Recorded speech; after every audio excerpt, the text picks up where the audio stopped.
Putrajaya, pihak pendakwaan dalam kes penyelewengan dana SRC International Sendirian Berhad yang membabitkan Datuk Seri Najib Razak hari ini berkata, kedudukan Hakim Perbicaraan Datuk Muhammad Nazlan Muhammad Ghazali di Maybank Berhad sebelum ini tidak relevan dengan kes terhadap bekas Perdana Menteri itu. Timbalan Pendakwa Raya TPR Muhammad Ashraf Adrin Kamarul dalam afidavit balas yang difailkan di Mahkamah Persekutuan hari ini bagi membantah permohonan Najib untuk mengemukakan bukti baharu berkata, bukti yang didakwa dicari itu mempunyai lebih banyak kaitan dengan satu lagi kes perbicaraan yang sedang dihadapi. Najib membabitkan Satu Malaysia Development Berhad berkaitan RM2.3 bilion. Tuduhan permohonan Najib ini tidak lain hanyalah untuk mengalih perhatian umum semata-mata bagi mengisytiharkan perbicaraan SRC sebagai terbatal. Isu-isu ini tidak relevan dengan rayuan SRC. Sebaliknya, ia berkaitan dengan kes 1MDB yang tidak didengar oleh Hakim Muhammad Nazlan. Tiada bukti sebarang konflik kepentingan oleh Hakim yang diterjemahkan kepada bahaya sebenar berat sebelah dalam perbicaraan SRC, katanya.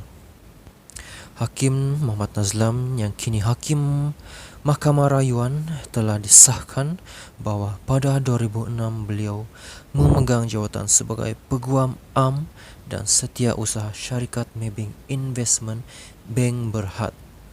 Muhammad Ashraf seterusnya berkata peranan Hakim Muhammad Nazlan dalam bank itu memang diketahui umum dan memang diketahui oleh Najib sepanjang masa, termasuk semasa permulaan dan penerusan perbicaraan seperti yang ditunjukkan oleh dokumen awam dan dokumen yang dimiliki pemohon. Bagaimanapun, katanya, Najib tidak membantah untuk beliau menjadi hakim perbicaraan ketika itu.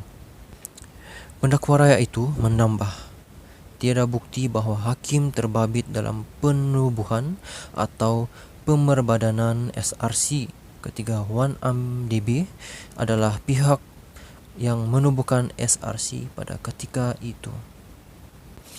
Muhammad Ashraf berkata, dakwaan Najib mengenai pengetahuan yang dikatakan oleh Hakim Muhammad Nazlan mengenai pinjaman Maybank kepada 1MDB tidak menghalang hakim itu daripada mendengar kes SRC.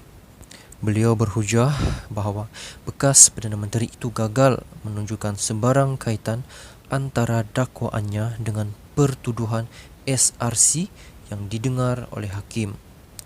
Beliau berkata, 1MDB dan SRC adalah entiti undang-undang yang berbeza. Dengan SRC beroperasi secara berasingan dan bebas daripada 1MDB pada setiap masa. Semua bukti relevan dan material telah dikemukakan pada perbicaraan. Tiada penyembunyian bukti seperti yang didakwa dan permohonan tidak dinafikan perbicaraan yang adil. Permohonan yang difailkan ini adalah untuk memanjangkan prosiding SRC bagi tujuan kolateral.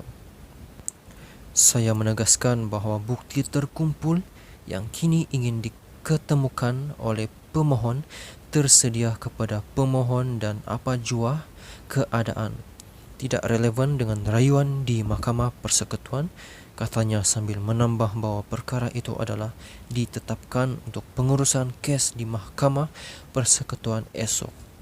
Pada 7 Jun, Najib memfailkan permohonan untuk mengemukakan bukti lanjut kepada Mahkamah Persekutuan bagi membatalkan keseluruhan perbicaraan kes penyelewengan dana SRC International Sendirian Berhad berjumlah RM42 juta yang mendapati beliau bersalah atas 7 tuduhan.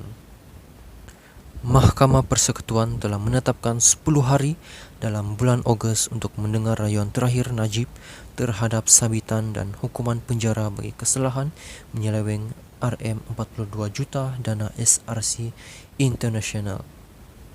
Pada 8 Disember 2021, Mahkamah Rayuan mengekalkan sabitan dan hukuman penjara 12 tahun serta denda RM210 juta yang dijatuhkan ke atas Najib bagi kesalahan itu.